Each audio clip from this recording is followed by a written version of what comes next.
पुराने ज़माने की बात है, एक लड़का हुआ करता था जिसका नाम था राजू। वो दिन भर अपने खेत में काम करता था और सीज़न के एंड में जो भी फसल उसने उगाया बाजार लेके जाता था और दूसरे लोगों के साथ एक्सचेंज करके उसको जो भी सामान की रिक्वायरमेंट होती थी वो लेके वापस आ जाता था।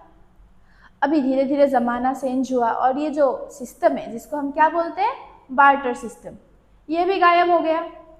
धीरे धीरे राजू जो है पैसे के रिटर्न में बिजनेस करना उसने स्टार्ट किया। अभी धीरे धीरे उसके जो है कस्टमर्स बढ़ने लगे। अभी राजू है तो एक साधारण सा इंसान ही, उसका दिमाग इतना तो तेज है नहीं कि वो हर एक ट्रांजेक्शन्स को याद रख पाए। अभी एक दो कस्टमर होता तो वो याद रख लेता, लेकिन अभी इतने सारे ट्रांजेक्शन कैसे याद रखे। तो hello everyone, my name is Shruti and today we are going to start class 11 chapter 1 of accountancy, जहां हम सीखेंगे अकाउंटिंग के बारे में, अकाउंटिंग का मीनिंग और इसके कैरेक्टरिस्टिक्स।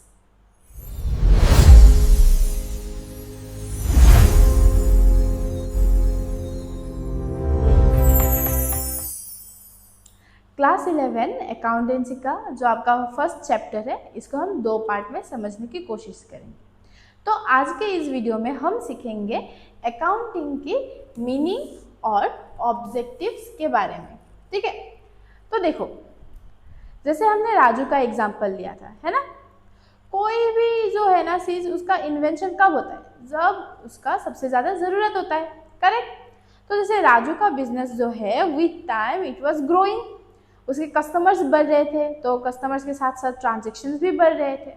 अभी बेचारा राजू का इतना छोटा सा दिमाग कैसे इतना सारा ट्रांजेक्शन याद रखे, है ना, क्योंकि human brain is not capable of remembering so many transaction, correct. तो ये जो प्रॉब्लम है, इसी प्रॉब्लम को सॉल्व करने के लिए क्या हुआ, अकाउंटिंग का इन्वेंशन हुआ, ठीक है। तो पहले समझते हैं अकाउंटिंग का मीनिंग क्या है, उसके बाद हम समझेंगे कि ये स्टार्ट कहाँ से हुआ, ठीक है। सो अकाउंटिंग, अगर हम American institute of certified public accounts के डेफिनेशंस को पढ़े, ठीक है, तो उसके रिगार्डिंग क्या है कि अकाउंटिंग को एक आर्ट बताया गया है। आर्ट क्या, किस चीज़ का आर्ट, रिकॉर्डिंग करने का, क्लासिफाई करने का एंड समराइज करने का in a significant manner and in terms of money, transaction and events which are in part at least of financial character, ठीक है। तो हम जो ट्रांजेक्शन को रिकॉर्ड करने वाले अकाउंटिंग में, वो किससे रिलेटेड होना चाहिए, वो इन टर्म्स ऑफ मनी होना चाहिए, मनी से रिलेटेड होना चाहिए। अगर वो मनी से रिलेटेड नहीं है किसी भी तरह से, उन ट्रांजेक्शन्स को हम क्या नहीं करेंगे, अकाउंटिंग के अंदर एंटर नहीं करेंगे, ठीक है। अभी राजू, जैसे हमने बात किया था कि राजू पहले क्या करता था, बार्टर सिस्टम में वो बिजनेस करता था, करेक्ट। अभी अगर बार्टर सिस्टम में कोई भी बिजनेस कर रहा है तो उसको हम क्या नहीं करेंगे, अकाउंटिंग के अंदर रिकॉर्ड नहीं करेंगे। अगर वो सारे ट्रांजेक्शन मनी से रिलेटेड होगा तभी जाके क्या करेंगे, हम उसको अकाउंट के अंदर रिकॉर्ड करेंगे, क्लियर। अभी आते हैं हम अकाउंटिंग के जो 7 एट्रीब्यूट्स या कैरेक्टरिस्टिक्स है उनके ऊपर, ठीक है। तो अकाउंटिंग का जो फर्स्ट कैरेक्टरिस्टिक्स है वो है, इसे आर्ट और साइंस कहा जाता है। तो आर्ट क्यों, साइंस क्यों, है ना। जैसे हमने पहले ही बताया था कि अकाउंटिंग को लैंग्वेज ऑफ बिजनेस कहा जाता है, और लैंग्वेज क्या होता है, लैंग्वेज आर्ट होता है। तो जब इतना सारा ट्रांजेक्शन होगा और राजू उसको लिखने बैठेगा तो उसको लिखना भी तो आना चाहिए, एक फॉर्मेट होना चाहिए, एक पर्टिकुलर वे होना चाहिए जिसमें वो क्या करेगा, हर एक ट्रांजेक्शन्स को लिखेगा, है ना। बिकॉज ऑफ दैट रीजन क्या कहा जाता है, अकाउंटिंग को आर्ट कहा जाता है। और साइंस क्यों, जैसे फिजिक्स हुआ, केमिस्ट्री हुआ, मैथमेटिक्स हुआ, हर एक प्रॉब्लम सॉल्व करने के लिए कुछ पर्टिकुलर रूल्स होते हैं, फार्मूलाज होते हैं, मेथड्स होते हैं, और उन्हीं को फॉलो करके क्या जाता है, हर एक इक्वेशन या प्रॉब्लम को सॉल्व किया जाता है। सिमिलरली इन अकाउंट्स ऑल्सो हम क्या करेंगे, हर एक ट्रांजेक्शन को हम जब भी रिकॉर्ड करेंगे, आफ्टर रिकॉर्डिंग एवरीथिंग हमारा मेन मोटिव क्या है, प्रॉफिट हुआ कि लॉस हुआ वो पता करना है ना। तो कैसे पता करोगे, ऑब्वियसली कैलकुलेट करना है, और कैलकुलेट करते वक्त हमें क्या फॉलो करना पड़ेगा, कुछ पर्टिकुलर रूल्स या गाइडलाइंस को फॉलो करना पड़ेगा। इसीलिए अकाउंटिंग को साइंस भी कहा जाता है, जिसमें आपको क्या चाहिए होगा, प्रैक्टिकल एक्सपर्टीज चाहिए होगा, स्पेशलाइज्ड स्किल भी चाहिए होगा, और साथ ही साथ आपको प्रोफेशनल जजमेंट भी चाहिए होगा, ताकि आप क्या कर सके, आपका जो मोटिव है, मेन गोल है, उस पर आप क्या हो सके, अपना जो गोल है वो अचीव कर पाए। ठीक है, तो इसीलिए अकाउंट को आर्ट और साथ ही साथ साइंस भी बताया गया है। सेकेंड जो हमारा कैरेक्टरिस्टिक्स है वो है फाइनेंशियल ट्रांजेक्शन्स ओनली। देखो, ऐसा कोई भी मतलब ट्रांजेक्शन हो जो बिजनेस से रिलेटेड हो, ठीक है, कुछ भी हो सकता है, लेकिन वो क्या होना चाहिए, फाइनेंशियल ट्रांजेक्शन होना चाहिए, तभी जाके हम उसको क्या करेंगे, अकाउंट्स के अंदर एंटर करेंगे। जैसे राजू का ही एग्जांपल हम लेते हैं, मान लो उसका आज एक दोस्त आया उसके बिजनेस के अंदर, मान लो उसका दुकान है, दुकान पे आया, ठीक है, राजू ने बोला है कि भाई तुम्हारा जो शर्ट है मुझे बहुत पसंद आ रहा है, प्लीज देख के चले जाओ। तो वह उसका दोस्त जो है वो शर्ट दे के चला गया। क्या ये किसी भी तरह से एक फाइनेंशियल ट्रांजैक्शन हुआ? नहीं। तो क्या हम इसको अकाउंट्स के अंदर रिकॉर्ड करेंगे? बिल्कुल नहीं। अभी उसी वक्त अगर हम एक और एग्जांपल समझे कि मान लो उसी दोस्त से राजू ने क्या किया, वो शर्ट लिया लेकिन उसको क्या किया, मनी पे कर दिया। अभी ये ट्रांजेक्शन क्या हुआ, मनी से रिलेटेड हो गया, और मनी से अगर रिलेटेड हुआ तो तभी जाके उसको हम क्या करेंगे, फाइनेंशियल ट्रांजेक्शन कंसिडर करेंगे, और तभी हम क्या करेंगे, उसको अकाउंट्स के अंदर एंटर करेंगे। पहला दोनों पॉइंट क्लियर। अभी आते हैं हम नेक्स्ट पॉइंट पे, recording in terms of money. तो वही जो हमारा सेकेंड पॉइंट था कि फाइनेंशियल ट्रांजेक्शन को ही हम एंटर करेंगे। सिमिलरली हर एक ट्रांजेक्शन क्या होना चाहिए, मनी से रिलेटेड होना चाहिए। क्या आप किसी भी देश में चले जाओ, ठीक है, इंडिया हो गया, यूएसए हो गया, दुबई हो गया, कहीं भी, हर एक ट्रांजेक्शन क्या होना चाहिए, मनी के अगेंस्ट रिलेटेड होना चाहिए, तभी जाके हम क्या करेंगे, उसको अकाउंट्स के अंदर एंटर करेंगे। जो हमने पहले बात किया था राजू का बार्टर सिस्टम के बारे में, क्या वो मनी से रिलेटेड है? नहीं, तो उसको हम अकाउंट में एंटर नहीं कर पाएंगे।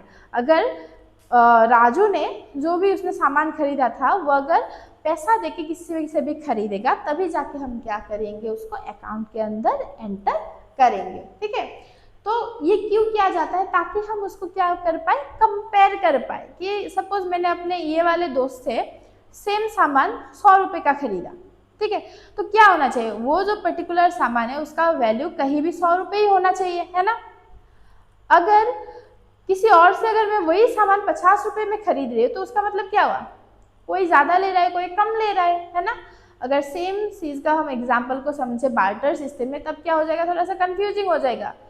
एक बोरी चावल के अगेंस्ट में तुम एक हाथी थोड़ी ना एक्सचेंज कर पाओगे, क्या वो फेयर होगा? नहीं होगा। तो इसी वजह से हर एक ट्रांजेक्शन क्या होना चाहिए, मनी से रिलेटेड होना चाहिए, और एक लोकल कॉमन करेंसी यूनिट उसमें यूज होना चाहिए, जैसे कि rupees in India, USD in USA, तभी जाके हम क्या कर पाएंगे, हर एक ट्रांजेक्शन को कंपेयर कर पाएंगे कि ये फेयर है या अनफेयर है। After that comes classifying the transaction. Classification अब क्या, कैसे क्लासिफाई करना है, क्या क्लासिफाई करना है। मान लो हमने एक नया दुकान स्टार्ट किया है, ठीक है, मान लो हमने स्नीकर्स का हमने जो जूता होता है स्नीकर, उसका हमने कुछ दुकान स्टार्ट किया है, ठीक है। तो दुकान स्टार्ट करने के लिए पहले हमें क्या करना पड़ेगा, दुकान का रूम रेंट पे लेना पड़ेगा, रेंट, हमें पहले दुकान का रूम रेंट पे लेना पड़ेगा। उसके बाद हमें क्या करना पड़ेगा, रेंट लेने के बाद जो भी हमारा हम कारपेंटर बुलाएंगे, जो भी दुकान में सेल्फ वगैरह बनाना पड़ेगा हम वो सब करेंगे, रिनोवेशन का काम होगा। उसके बाद क्या होगा, हम दुकान में बेचने के लिए हमें सामान भी तो चाहिए, तो हम क्या करेंगे, जूता का जो है हमारे स्नीकर्स जो है उनका हम क्या करेंगे, ऑर्डर प्लेस करेंगे, किसी भी होलसेलर से हम खरीदेंगे, है ना, बल्क जो क्वांटिटी में हम क्या करेंगे, जूते खरीदेंगे। तो नेक्स्ट क्या आया, परचेज, हम नेक्स्ट क्या करेंगे, परचेज।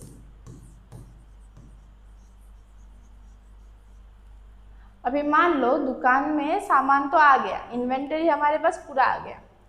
अभी एक अकेला इंसान तो दुकान चला नहीं पाएगा, हमें अभी क्या चाहिए, दुकान मैनेज करने के लिए एक मैनेजर भी चाहिए और एक सेल्समैन भी चाहिए। तो इसका मतलब क्या हुआ, अभी हमें एम्प्लॉय चाहिए। अगर एम्प्लॉय चाहिए तो उसको सैलरी भी तो देना पड़ेगा, है ना। तो एम्प्लॉयज के लिए क्या आ गया, सैलरी आ गया। आफ्टर दैट अभी क्या और चाहिए हमें, दुकान पूरा रेडी, अभी कस्टमर चाहिए। अभी कस्टमर आएगा, सामान खरीदेगा, अब क्या होगा, सेल्स होगा, करेक्ट। अभी सेल्स हो गया, अभी पूरा दुकान जो है 1 महीने से हम चला रहे हैं, तो इलेक्ट्रिसिटी का बिल भी तो आएगा, बहुत सारे अलग अलग बिल भी आएंगे। तो इतने सारे ट्रांजेक्शन है ना। तो हर एक ट्रांजेक्शन को अगर हम एक ही जगह पे लिखते रहेंगे तो थोड़ा सा क्या होगा, at the end of the year हम जब कैलकुलेट करने बैठेंगे कि हमने पूरे साल में प्रॉफिट कमाया या फिर लॉस हुआ, तब क्या हो जाएगा, थोड़ा डिफिकल्ट हो जाएगा वो कैलकुलेशन करने में।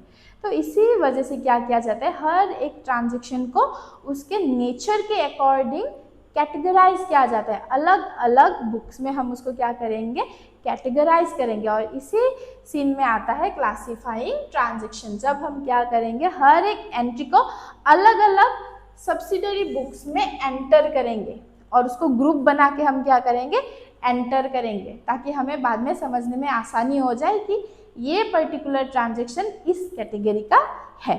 तो ये हुआ हमारा 4th कैरेक्टरिस्टिक्स। उसके बाद आता है समराइजिंग। अभी समराइजिंग क्या है, इतना सारा ट्रांजेक्शन है ना, एक साल के अंत में हमारा मेन टारगेट क्या है कि हम समझे कि हमारा प्रॉफिट हुआ बिजनेस में या फिर लॉस हुआ। ये कैसे पता चलेगा, कैलकुलेशन से। कैसे करेंगे कैलकुलेशन, कुछ तो मेथड होगा, कुछ तो प्लस माइनस होगा, है ना। तो अकाउंटिंग में जो भी हमें कैलकुलेशन करना पड़ेगा, ठीक है, जो सारे फॉर्मेट्स है, मेथड्स है, रूल्स है, वो हमें ये जो कैरेक्टरिस्टिक्स है समराइजिंग, इसके अंदर हमें मिल जाएंगे।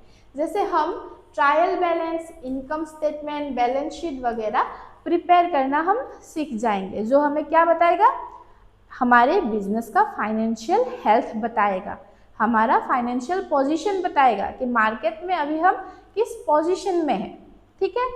उसके बाद आएगा इंटरप्रिटेशन। इंटरप्रिटेशन मतलब जो हमारा फिजिकल हेल्थ है बिजनेस का, ठीक है, वो हेल्थ हम देखेंगे कि हम प्रॉफिटेबल, नेट प्रॉफिटेबिलिटी, हम प्रॉफिटेबल है भी या नहीं, हम क्या करेंगे, एनालाइज करेंगे through out the year.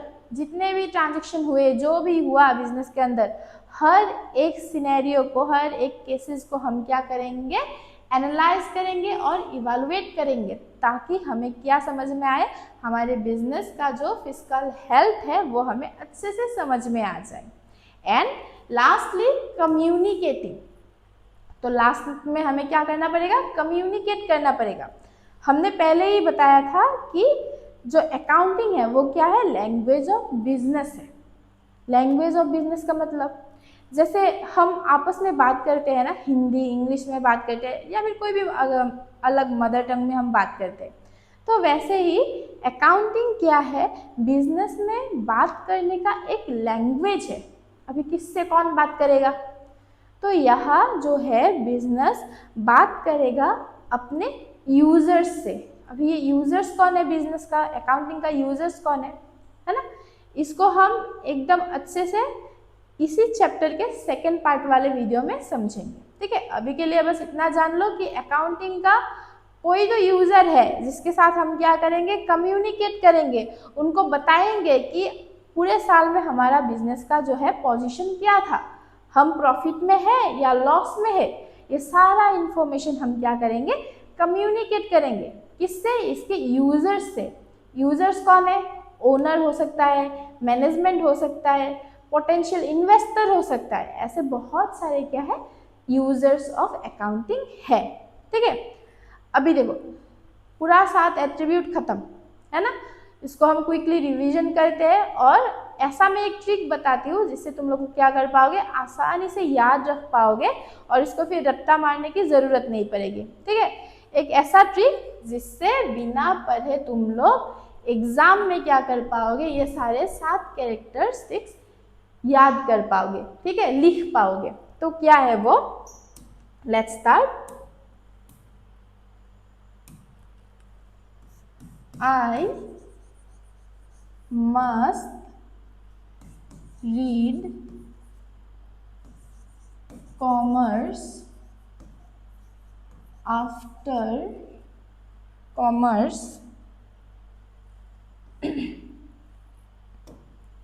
seriously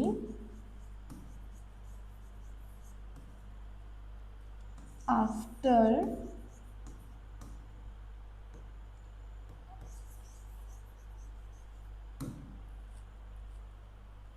ठीक है, क्या है sentence, I must read commerce seriously after the class.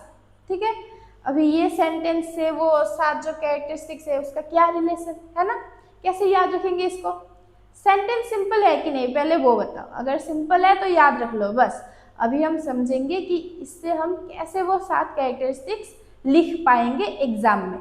देखो ये जो आई है, here the I stand for identify, जो कि है हमारा पहला characteristic, identify. Then comes M, here M stand for measuring, we need to measure the transactions. After that come R, R stand for recording, जो हम क्या करेंगे, हमारा जो पहला बुक है, इनिशियल बुक जर्नल, उसमें क्या करेंगे, हर एक ट्रांजेक्शन को रिकॉर्ड करते चले जाएंगे, लिखते चले जाएंगे हर ट्रांजेक्शन को। देन कम्स सी, सी का मतलब क्या हुआ, classifying. After recording what we will do, we will classify and we will arrange each and every transaction according to their nature. So recording के बाद आता है classifying. Then comes S, here S stand for summarizing. As we have already discussed, summarising में हम क्या करेंगे, जो final calculations वगैरह है हम वो सब करेंगे। Then comes A which stand for analysing. Analysing में हम क्या करेंगे, हम एनालाइज करेंगे, अपने बिजनेस का हेल्थ एनालाइज करेंगे कि हम प्रॉफिटेबल है भी या नहीं। ठीक है, after that lastly comes C which stands for communicating. तो लास्ट स्टेप में हम क्या करेंगे, कम्युनिकेट करेंगे। क्या कम्युनिकेट करेंगे, हमारा जो अकाउंटिंग इंफॉर्मेशन है वो कम्युनिकेट करेंगे, किसके साथ, अकाउंटिंग के यूजर्स के साथ। अब हुआ ना इजी, याद रखना। अभी देखो कितना आसान हो गया, ये 7 के साथ कैरेक्टरिस्टिक्स को याद रखना। क्या है, फिर से रिपीट करो sentence, I must read commerce seriously after class. So ये करके तुम लोग क्या कर पाओगे, जो 7 कैरेक्टरिस्टिक्स है उनको अच्छे से याद कर पाओगे और लिख भी पाओगे एग्जाम में। क्लियर। अभी आते हैं अकाउंटिंग की हिस्ट्री के बारे में कि ये आया कहाँ से, है ना। तो इससे बहुत एक इम्पॉर्टेंट MCQ भी आप लोगों को मिल जाएगा। तो अकाउंटिंग की अगर हिस्ट्री के बारे में हम समझे तो लूका पासियोली को कहा जाता है अकाउंटिंग का फादर। ठीक है, he is known as the father of accounting, Luca Pacioli. So he was an Italian mathematician जिन्होंने सबसे पहले एक बुक लिखा था। किसके ऊपर लिखा था, जो हमारा डबल एंट्री सिस्टम है बुक कीपिंग का, उसके ऊपर उन्होंने सबसे पहले बुक लिखा था। तो वही हमारा क्या बनता है, फाउंडेशन बेस बनता है, जिससे हमें क्या मिला है, आज के टाइम पे अकाउंटिंग मिला है। ठीक है, सो ही वॉज द पर्सन जिन्होंने हमें अकाउंटिंग दिया था। ठीक है, आफ्टर दैट अभी देखो सब क्लियर हो गया, समझ में आ गया है ना, मीनिंग ऑफ अकाउंटिंग समझ में आ गया, कैरेक्टरिस्टिक समझ में आया। इजी लैंग्वेज में हमने याद भी कर लिया कि कैसे हम 7 एट्रीब्यूट्स को याद रखें। क्लियर। अभी फिर भी थोड़ा सा शायद सबको डाउट होगा कि ये जो अकाउंटिंग है, अकाउंटेंसी है, बुक कीपिंग है, ये तीनों एक्चुअली में है क्या, इसके बीच का जो क्या है डिफ्रेंशिएशन क्या है ना। तो हम अगर इसको इजी लैंग्वेज में समझे तो देखो, अकाउंटिंग, बुक कीपिंग और अकाउंटेंसी जो है इसका डिफरेंस अगर हम समझे क्या है। बुक कीपिंग जो है, बुक कीपिंग हमारा इनिशियल स्टेज होता है, ठीक है। इनिशियल स्टेज मतलब हमने अभी अभी जो पढ़ा, अभी अभी हमने क्या पढ़ा था, जो ये शॉर्ट ट्रिक सिखा था जिससे हम क्या कर पाएंगे, याद रख पाएंगे क्या, 7 एट्रीब्यूट्स ऑफ अकाउंटिंग। इन्हीं से हम क्या सीख पाएंगे, बुक कीपिंग और अकाउंटिंग का डिफरेंस समझ पाएंगे। कैसे, ये जो 4 स्टेप्स है, identifying, measuring, recording and classifying, ये चारों स्टेप मिलके ही बनता है हमारा बुक कीपिंग का प्रोसेस, ठीक है। तो अगर हम देखें, जो ये चारों टॉपिक है, identifying, measuring, recording and classifying, ये चारों मिलके बनता है बुक कीपिंग का पहला step. So book keeping is the primary step. तो बुक कीपिंग क्या है, एक कॉपी को मेंटेन करना, मेंटेन करके क्या करेंगे, उसमें रिकॉर्ड करेंगे। क्या रिकॉर्ड करेंगे, हर दिन जो भी ट्रांजैक्शन हो रहा है, कुछ बेच रहे हैं हम, कुछ खरीद रहे, एवरीथिंग क्या करेंगे हम बुक कीपिंग के अंदर रिकॉर्ड करेंगे, आइडेंटिफाई करेंगे, मेजर करेंगे और लास्टली क्लासिफाई करेंगे। This is book keeping. After that comes accounting, और अकाउंटिंग में इंक्लूड है ये लास्ट 3 के पॉइंट जो है summarising, analysing and lastly communicating. तो ये तीनों पॉइंट मिलके होता है हमारा अकाउंटिंग का बेस रेडी, ठीक है। समझ में आया डिफरेंस। बुक कीपिंग में हम क्या करेंगे, हर एक ट्रांजेक्शन को आइडेंटिफाई करेंगे, मेजर करेंगे, उसके बाद रिकॉर्ड करेंगे यानी कि लिखेंगे, और फिर क्या करेंगे, क्लासिफाई करेंगे कि कौन सा ट्रांजेक्शन कहाँ पे जाएगा। क्लासिफाई करके हम कहाँ पे लिखेंगे इनको, क्लासिफाई करके हम इनको लिखेंगे लेजर के अंदर। लेजर के अंदर हमें क्या क्या मिलेगा, अलग अलग टाइप के सब्सिडरी बुक्स मिलेंगे, ठीक है। और लास्टली अकाउंटिंग, अकाउंटिंग में क्या करेंगे, समराइज करेंगे यानी कि कैलकुलेशंस होंगे। तो अकाउंटिंग क्या हुआ, कैलकुलेशंस, देन एनालाइजिंग, एनालाइज करेंगे फाइनेंशियल हेल्थ क्या है, एंड लास्टली कम्युनिकेट करेंगे हमारे जो यूजर्स है उनके साथ। चलो, बुक कीपिंग समझ में आया, अकाउंटिंग भी समझ में आया। अब ये अकाउंटेंसी क्या है ना। अकाउंटेंसी फिर क्या हो गया, बुक कीपिंग यानी कि लिखना, अकाउंटिंग यानी कि कैलकुलेट करना, तो अकाउंटेंसी क्या है। तो हमारा जो ये बुक है, बुक के ऊपर अगर देखोगे तो नाम क्या लिखा हुआ है, अकाउंटेंसी लिखा है, अकाउंटिंग नहीं लिखा हुआ है ना। तो अकाउंटेंसी वो बुक है जहाँ पे क्या लिखा हुआ है, सारे rules, formats, guidelines and methods लिखे हुए हैं, जिनको फॉलो करके हमें क्या करना है, अकाउंटिंग करना है। Understood the point. जैसे हमारे कंट्री में या फिर किसी भी कंट्री में चले जाओ, एक पर्टिकुलर बुक होता है जिनको हम क्या बोलते हैं, कॉन्स्टिट्यूशन बोलते हैं, जिसे फॉलो करके क्या होता है, पूरा देश का जो सिस्टम है वो चलता रहता है, करेक्ट। उसमें क्या लिखा हुआ है, कॉन्स्टिट्यूशन में क्या लिखा हुआ है, सारे रूल्स, राइट्स, है ना, सब कुछ लिखा हुआ है कि हर एक सिटीजन का जो है रिस्पॉन्सिबिलिटी क्या है, राइट्स क्या है ना, कोई भी अगर कोई क्राइम करेगा तो क्या होगा। सो सारे सिनेरियोज उधर रूल्स जो क्या है लिखा हुआ है। तो accountancy is also like the क्या है, कॉमर्स का कॉन्स्टिट्यूशन, जहाँ पे क्या लिखा हुआ होगा, सारे रूल्स, गाइडलाइंस, प्रिंसिपल्स लिखा हुआ होगा, और जिनको फॉलो करके ही हम क्या कर पाएंगे, अकाउंटिंग का प्रोसेस कंप्लीट कर पाएंगे। Clear, understood. अभी लास्टली एक बार रिपीट करो कि हमारा जो अकाउंटिंग था, ये अकाउंटिंग का पूरा जो हमारा साइकिल है, ये साइकिल क्या है, एक बार फिर से रिवीजन कर लो, याद कर लो कि कहाँ से शुरू हुआ, कहाँ पे खत्म होगा, ठीक है। तो फर्स्ट पॉइंट पे आएगा ट्रांजैक्शन। हर एक ट्रांजैक्शन को क्या करेंगे, रिकॉर्ड। कहाँ रिकॉर्ड करेंगे, जर्नल में, जर्नल में बस लिखते जाना है, ठीक है। उसके बाद आएगा लेजर। अभी जो लेजर है, ये लेजर के ना बहुत सारे टाइप्स है, जैसे कि कैश बुक हो गया, परचेज बुक हो गया, sales book, sales return book,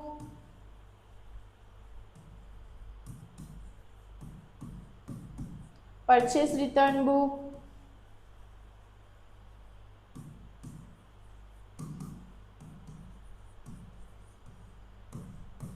journal proper,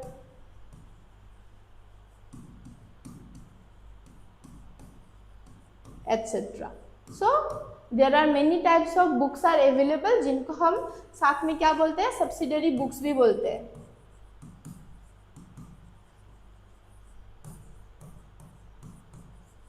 So ये सब मिलके होता है हमारा next step which is ledger. Ledger के बाद क्या आएगा, लेजर के बाद आएगा ट्रायल बैलेंस, जिसमें हम ट्रायल करके देखेंगे कि बिजनेस का प्रॉफिट कितना है, लॉस कितना है. और उसके बाद आएगा हमारा फाइनल अकाउंट्स. फाइनल अकाउंट्स क्या है, trading and profit and loss account and balance sheet. तो इसमें हमें क्या पता चलेगा, बिजनेस का actual profit and financial health पता चलेगा. और ये हर एक स्टेप को हम एक एक चैप्टर में अलग अलग से सीखेंगे. तो ये जो चैप्टर है, फर्स्ट चैप्टर, इसमें हमने क्या सीखा, अकाउंटिंग के बेस के बारे में सीखा, अकाउंटिंग का मीनिंग क्या है, कैरेक्टरिस्टिक्स क्या है. क्लियर. अभी इसी वीडियो का जो सेकेंड पार्ट आएगा, सेकेंड पार्ट में हम सीखेंगे अकाउंटिंग के ऑब्जेक्टिव्स के बारे में, क्यों चाहिए हमें अकाउंटिंग, उसके बारे में, और साथ ही साथ यूजर्स ऑफ अकाउंटिंग के बारे में. आई होप आप लोगों को मैंने आज जितना भी सिखाया आपको अच्छे से समझ में आया होगा. अगर कुछ भी डाउट है इसके regarding, you can comment in the comment box, और मुझे ज़रूर बताना अगर कोई भी डाउट है, हम उसको फिर से नेक्स्ट दूसरे वीडियो में सॉल्व करने की ज़रूर कोशिश करेंगे. ठीक है. तो इसी के साथ साथ आज का हमारा वीडियो हम यहीं पे एंड करते हैं. I hope you like the video and please don't forget to subscribe to my channel. मिलते हैं अगले वीडियो में. तब तक के लिए कीप लर्निंग, कीप जर्नलिफाइंग.